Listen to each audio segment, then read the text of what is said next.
মিথ্যাচার করেছিল কিনা? মিথ্যাচার না ভাই, উনি কি মিথ্যাচার করলো কি সত্যাচার করলো দরকার নাই। আমি 90 সালের যে বিপ্লব, আমি মিলিটারি পুলিশ মেজর ছিলাম ঢাকা ক্যান্টনমেন্টে। আমার বাসার ঠিক আয়নাঘরের পিছনে ছিল। কারণ অকারণে আমি যাইতাম ওই মসজিদে, আমি নামাজ পড়তাম, আমি জায়গাটা চিনি।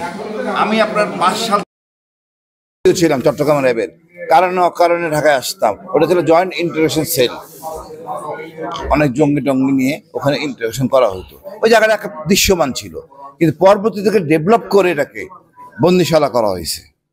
আর আমি অল্প যখন আমি বুঝতে পারছি যে 2 দিন পার হয়ে গেছে, 3 দিন পার হয়ে গেছে, আমার মারা হয় নাই, যে প্রশ্ন করছে উত্তর মিলতেছে না, তখন মারার সম্ভাবনা আপাতত নাই। আমি কৌশলে এলাকাটা চিনে ফেলছি, জায়গাটা আমার পরিচিত ছিল। বলছি আমি বাথরুমের কমান্ডের উপরে দাঁড়ালে দেখা যায়। আর ওইখানকার একটা ছেলেকে আমি ব্ল্যাকমেল করে ফেলেছি, না এটা আয়নাগর, এটা কচুক্ষেতে না, এটা হলো গুলশান 2 সেফ হাউস। ও বলে না, বার্গেনিং করতে গিয়ে 1 লাখ পর্যন্ত যায়, 10,000 20,000। 1 লাখ হওয়ার পর সে বলে চ্যালেঞ্জ, এটা কচুক্ষেত। আমি এবার ঠিক আছে, ওইখানকার দায়িত্বে থাকে ওয়ারেন্ট অফিসার, সুপারিনটেন্ডেন্ট বলে, সুপারিনটেন্ডেন্টকে ডেকে আনো। তা বলে সুপারিনটেন্ডেন্ট ডেকে আনবো, হ্যাঁ তুমি যে বললে সত্য কথা বলে দিলা, আমি বলে দিব। এখন সে ভয় পেয়ে গেছে।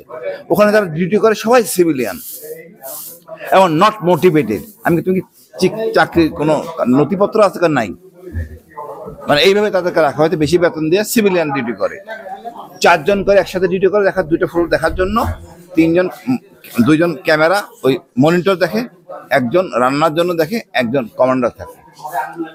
এবং ওইখান থেকে আপনি আশ্চর্য হবেন, প্রত্যেক কি বিভৎস জায়গা বলা যাবে না।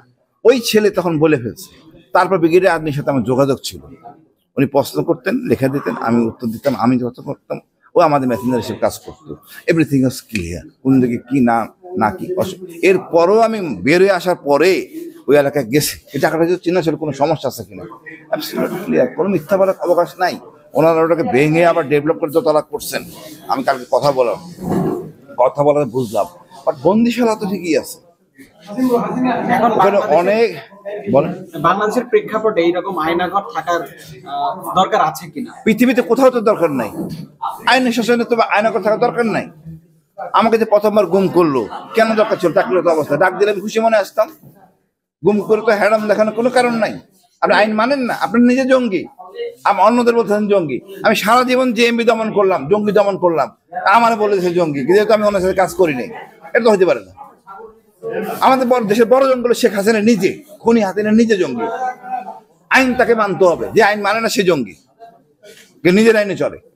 আর কিছু জিজ্ঞেস করবেন? আমরা দেখতে পেয়েছি যে গতকাল এবং আজকে দরকার ছিল চাকরির অবস্থা ডাক দিলে আমি খুশি মনে আসতাম। গুম করে তো হ্যাডাম দেখানোর কোনো কারণ নাই।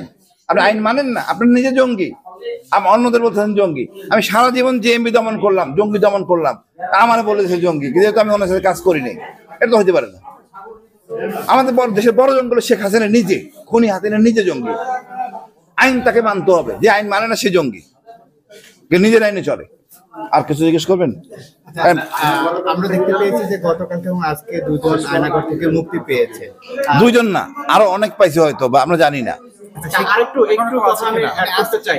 কিছু পুলিশের অতি উৎসাহী সদস্যরা গতকাল আমাদের চোখের সামনে, যখন সরকারের পতন হয়ে গেছে, দুপুর 1টার সময়ও নির্বিচারে আপনার সাবমেশিন গান দিয়ে গুলি করেছে, 303 দিয়ে, এবং সেটার ফুটেজ আমাদের কাছে আছে। মানে এই ধরনের অতি উৎসাহী পুলিশ সদস্যের বিষয়ে আপনারা কথা বলেছেন কিনা? আমরা বলতেছি প্রতিটা বিচার, প্রতিটা হত্যাকাণ্ডের কমিশন করে বিচার করতে হবে। আমরা পরিষ্কার বলতে পারবো যে কোন এলাকায় পুলিশ ডিউটি করছে। র্যাব করুক বা 10 বছর আগে করুক, তার ড্রাইভার আছে, পুলিশের সিসি আছে, অটোমেটিক বের হয়ে যাবে। না বলা কিছু কারণ নাই। পুলিশের গুলি খরচ করলে হিসাব দিতে কি কয়টা খরচ করছে।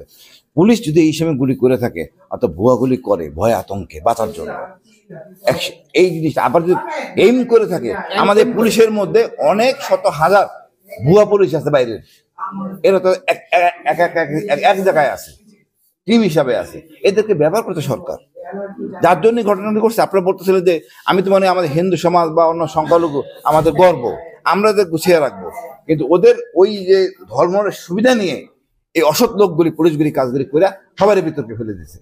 তারপরে মনে করি দেশটা আমাদের পুরানো দরকার নাই, এটা আমাদের সবাই আমরা গোছায় থাকি, শান্তিতে থাকি। নতুন বাংলাদেশ, আমাদের নতুন বীরশ্রেষ্ঠ আমাদের আবু সাইদ ভাই, আমি গর্বিত, সেলুট টু হিম।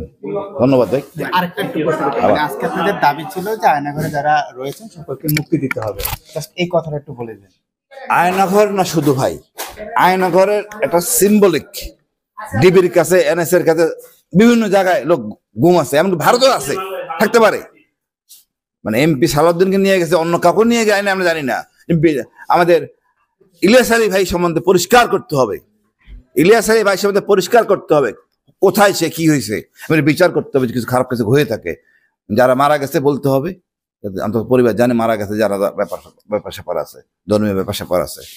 সুতরাং সবাইকে ছাড়তে হবে, কোনো ওইসব আদে বাদে জিনিস চলবে না। আমি বলছি পেতাত্তা সরকারের যারা আছে এরা কেউ থাকবে না, এটা নিয়ে কোনো আলোচনা নাই।